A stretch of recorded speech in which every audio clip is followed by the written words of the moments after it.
Assalamualaikum warahmatullahi wabarakatuh. Bagaimana kabar kalian hari ini? Bu Lina berharap dan selalu berdoa semoga kalian sekeluarga masih diberikan kesehatan dan jangan lupa kita harus selalu bahagia. Nah, pada hari ini Bu Lina akan menyampaikan materi yaitu materi tentang jurnal penyesuaian. Nah, biasanya materi jurnal penyesuaian adalah materi yang dianggap paling sulit ketika kita mau menyusun laporan keuangan. Oke, kita mulai saja ya. Apa itu jurnal penyesuaian? Jurnal penyesuaian adalah jurnal yang dibuat pada akhir periode yang bertujuan untuk menyesuaikan saldo-saldo, baik itu saldo pada akun real maupun saldo pada akun nominal, agar saldo-saldo itu menunjukkan saldo yang sebenarnya pada saat akan disusun laporan keuangan atau pada saat akhir periode. Nah, pada perusahaan dagang ada beberapa akun yang biasanya kita perlu membuat jurnal penyesuaian. Akun yang pertama adalah persediaan barang dagangan. Nah, untuk akun persediaan barang dagangan ada dua metode pendekatannya. Yang pertama adalah pendekatan ikhtisar laba rugi. Apabila menggunakan pendekatan ikhtisar laba rugi, ada dua jurnal seandainya data ini lengkap. Yang pertama adalah persediaan barang dagangan. Kita catat sebelah debit, kreditnya adalah perkiraan ikhtisar laba rugi. Nah, nilainya sebesar nilai persediaan barang dagangan yang awal. Saya ulangi lagi. Apabila ada data persediaan barang dagangan awal, maka kita buat jurnal penyesuaiannya dengan mendebit persediaan barang dagangan dan mengkredit perkiraan ikhtisar laba rugi.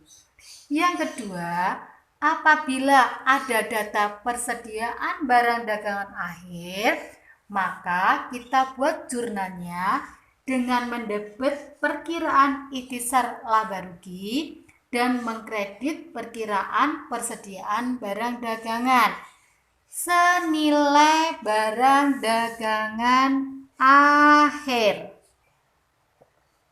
Nah, ingat ya. Jadi sekali lagi, apabila ada data persediaan barang dagangan awal dan akhir, maka kita buat dua jurnal ini. Tapi kalau persediaan barang dagangan akhirnya tidak ada, maka kita cukup membuat jurnal yang pertama saja. Begitu juga apabila tidak ada persediaan barang dagangan awal, maka ini tidak perlu dibuat. Yang dibuat adalah yang persediaan akhir. Itu ya. Sekarang yang kedua, apabila menggunakan pendekatan harga pokok penjualan atau dikenal dengan pendekatan HPP. Maka yang pertama adalah kita debit HPP, kita kredit persediaan barang dagangan awal, terus kita kredit akun pembelian barang dagangan ya. Kemudian apabila ada beban angkut pembelian. Nah,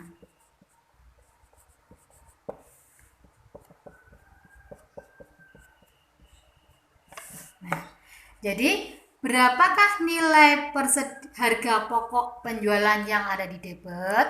Sejumlah dari nilai yang ada di sebelah kredit.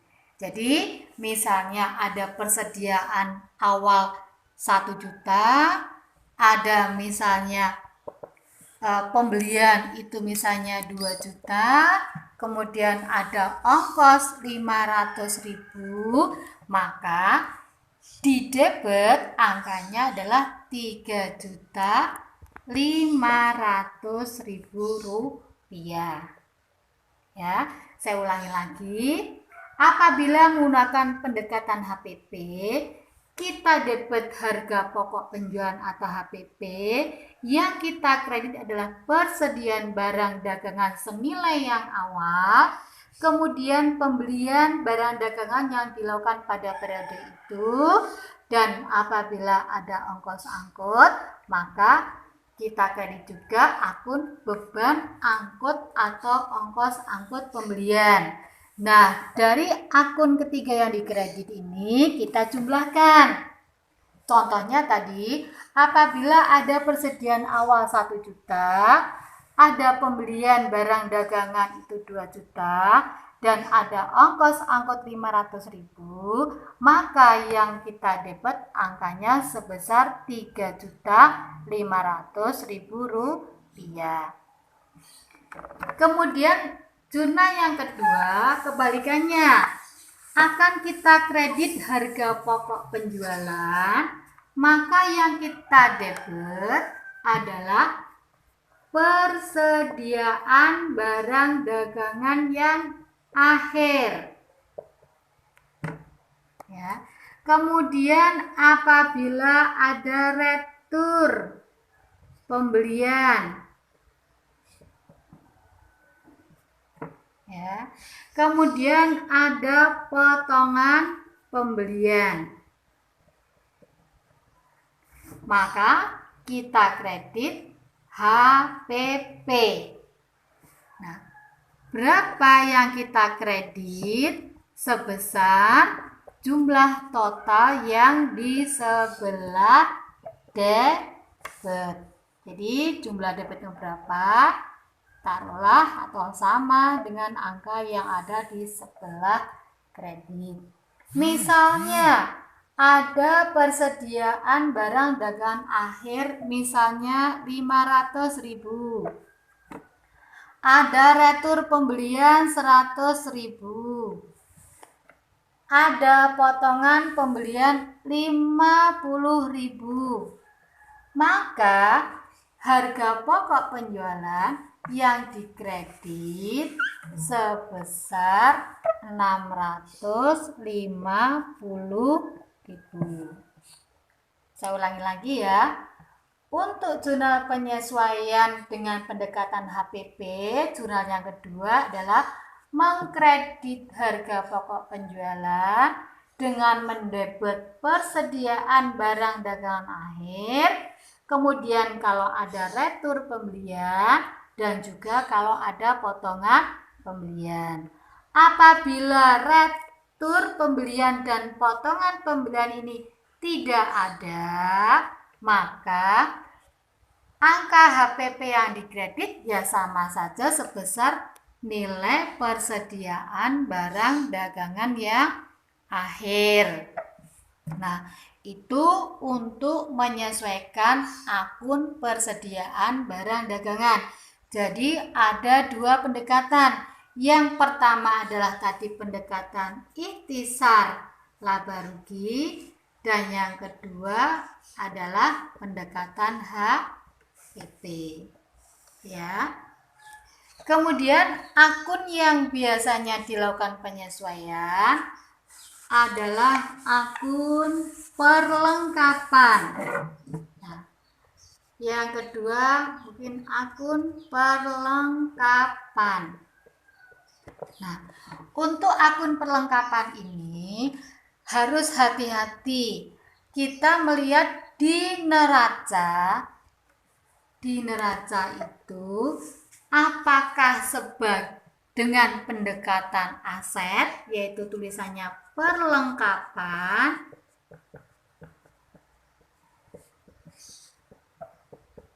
atau melalui pendekatan beban.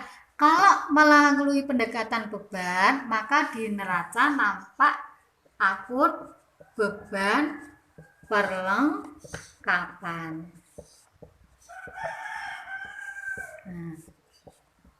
ini pendekatan beban.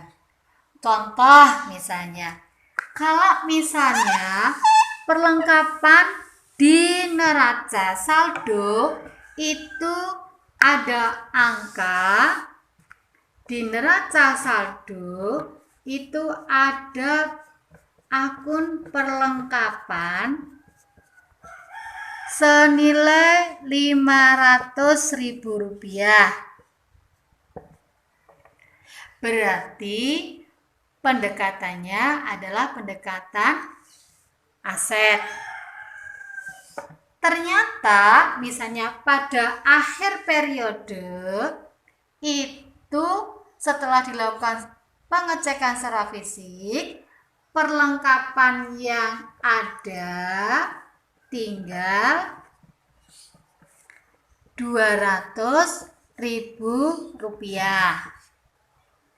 Berarti yang terpakai, berapa yang terpakai?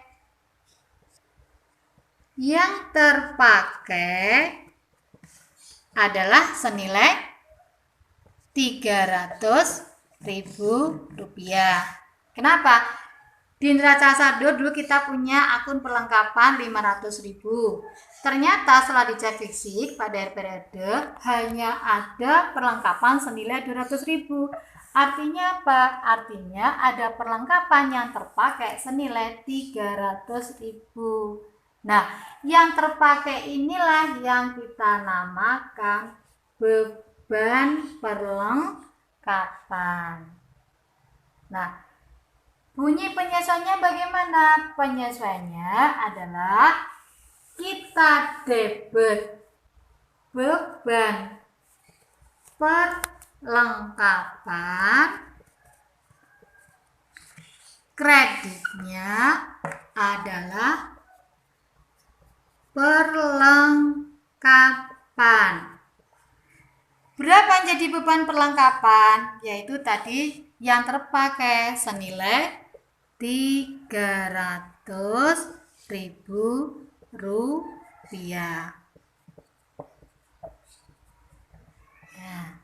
Ya, ini kalau pendekatannya adalah aset atau sering dikatakan sebagai pendekatan harta atau pendekatan neraca. Sekarang bagaimana kalau pendekatannya adalah laba rugi? Kalau pendekatannya laba rugi, di neraca itu ada akun yang namanya beban perlengkapan. Misalnya tadi Rp500.000. Nah, beban perlengkapan Rp500.000. Kemudian data akhir setelah dilakukan pengecekan tadi ternyata hanya ada yang tersisa itu Rp200.000. Nah, kalau ada sisa Rp200.000 berarti yang benar-benar terpakai adalah Rp300.000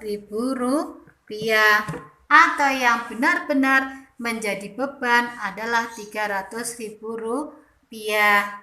Sehingga jurnal penyesuaiannya yang kita buat adalah di debit perlengkapan.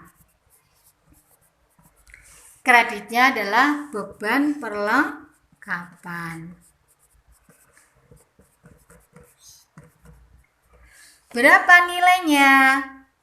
Kalau di awal dikatakan beban perlengkapan itu 500, nyata-nyatanya itu Rp300.000, berarti masih ada perlengkapan senilai Rp200.000 dan kita kredit beban perlengkapan Rp200.000. Coba kita cek bersama ya. Apabila dulu di beban perlengkapan di neraca saldo sebelah debit Rp500.000. Kemudian kita kredit itu Rp200.000. Maka selisihnya adalah Rp300.000. Sama kan? Karena yang benar-benar terpakai itulah yang benar-benar menjadi beban. Nah, selanjutnya perkiraan apa lagi yang perlu kita buat penyesuaian?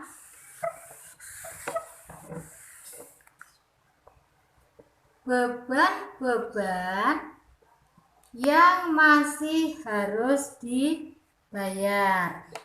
Kalau ada data akhir periode yang menyatakan atau menerangkan ada beban-beban yang masih harus dibayar, maka jurnal penyesuaiannya adalah beban titik-titik. Kreditnya adalah titik-titik yang masih harus dibayar.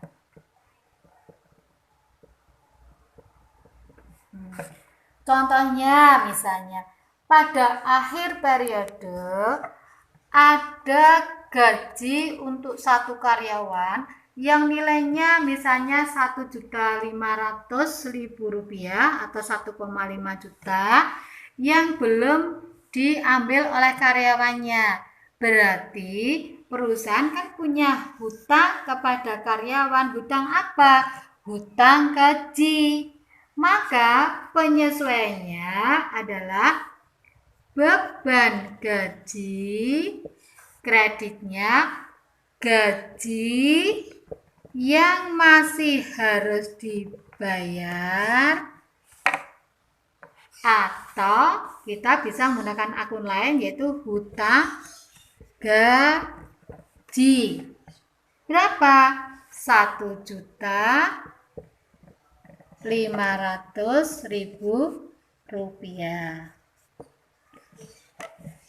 Nah, saya ulangi lagi.